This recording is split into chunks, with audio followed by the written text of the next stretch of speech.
kok dia nyau kita muntah.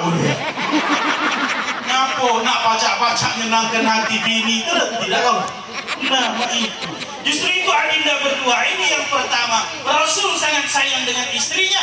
Lalu kemudian ini istri yang baik kata Rasulullah sallallahu alaihi wasallam itu adalah atau an zaujaha, uji baso diri. Bini yang baik itu bini yang nurut kena laki. Tidak kau.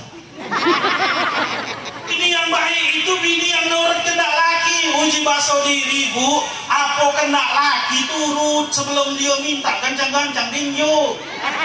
Sebelum dia minta makan cepat-cepat yuk makan.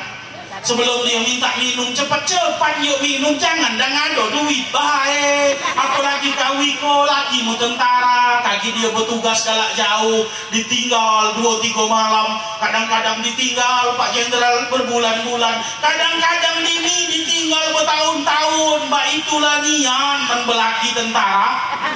Coba kau belaki dengan ustaz ada mbak itu. Jadi itu nak tahu atau ada saujaha baik dengan laki, jangan dang dia ada duit baik. Iko ya Allah singonya dang dia ada duit segala kena laki diturut, dang dia tak naruh duit berbaju lagi 2-3 lapis. Ya Allah ya Rabbi, nak pengertian, nak pacak nyenangkan bini bu.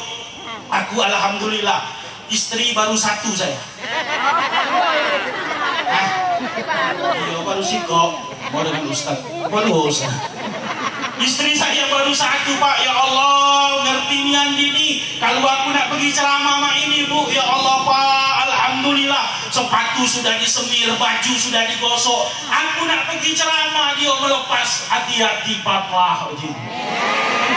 Aku balik dia lado di muaro lawang nunggu. Baju dilepasnya, sepatu dilepasnya, baju celana digantungnya pak, sambil dia bertanya, papa amplopnya mana? Alhamdulillah punya bini sih kok tertib acak nyari duit di mana tempat simpanan duit dia tahu. Bapak ibu saudara hadirin jemaah rahimakumullah, adinda berdua, seorang suami adalah tanggung jawabnya kepada Allah. Lalu kemudian istri yang baik adalah istri yang taat kepada suaminya. Banyak-banyak membaca buku tentang keluarga sakinah dan banyak-banyak bertanya dengan orang yang sukses dalam membina rumah tangga. Bapak ibu saudara hadirin jemaah rahimakumullah, dalam lubuk hati yang terdalam banyak yang ingin saya sampaikan, namun akhirnya waktulah yang membatasi kita.